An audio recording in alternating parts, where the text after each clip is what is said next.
I woke up one morning without a voice, for no reason. I'm a good person, I eat healthy, take vitamins, I never get sick, not even a cold. I sleep 7.5 hours every night. I don't raise my voice, do not do excessive talking, and definitely not in smoky, loud places where my vocal cord would get strained. I don't drink a lot. Just a glass or two with dinner, and even then mainly when I go out for dinner, not when I'm eating at home. Although I would say that the odd glass twice a week with my meal is a nice relaxer. I work with my voice. I am on the phone most of the day. I deal with inquiries. I work for a bank. This sounds very mundane, but I don't work in a call centre. I am, well, the best way to describe it is being like a personal banker's assistant. I deal with very wealthy people when they have questions about their personal bank accounts. Nothing too exciting, mainly things like changing addresses, setting up new savings accounts. You see, these people don't want to feel like they're speaking to anyone. They want to feel special. So they call their personal bankers, who of course have no idea how the actual systems in the bank work. They just know what to do with money. So they say, I'll pass you through to Lynn. She knows everything and can help you with whatever your non-financial queries you have. And so they get passed to me. I give them my personal extension so they can call me whenever they need to, and they feel very special. I have an efficient voice. It is professional and authoritative, but also, I think, approachable. When you hear me speak, you know that I am capable of solving any problems you may have. You know that you are in safe hands. I am a very organized and practical person.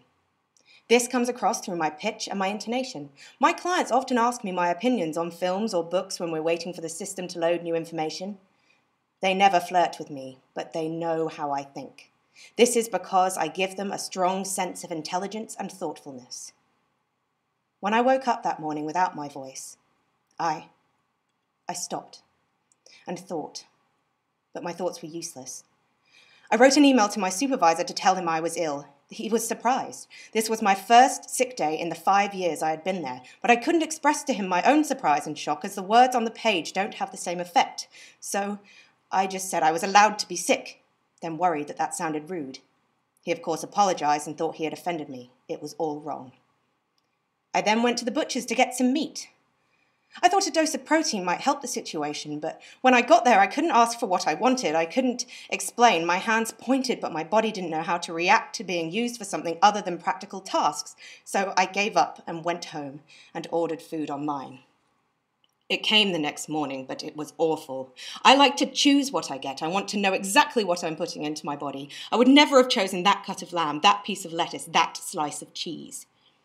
I went back to the butcher's. I gestured that my voice was gone, pointed at my throat, felt his eyes on my outstretched neck. I caught my reflection in the mirror at the back of the shop. All I could see was the white, smooth skin of across my collarbone thrust forward for the butcher to view, surrounded by pieces of dead carcass, exposed. My breath caught in my throat. My hands gestured wildly to distract from the visual of my bare skin. He seemed to understand and asked me questions. Lamb, beef, chicken.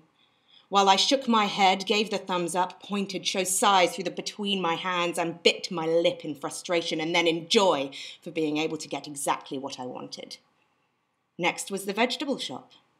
Hands touched and twirled, fingers counted, hips jut out as I angled through the customers to get in front of the vegetable I wanted. When walking home with my purchases, I felt naked. My body exposed to the world. My hands had become the thing that led me in this world, pulling my body behind them. They conversed as my body agreed. I was too tired to cook and eat when I got home. Instead, I opened a bottle of wine and had a bath. The water covered my skin. The bubbles floated around my stomach and nipples, and my toes touched the end. My arm rested on the bathroom, holding the wine glass. Sip after sip. The water cooled and the bottle emptied. I lost my voice for 2 weeks. By the end of the second week, I knew all the cuts of meats I like by the part of the body they came from.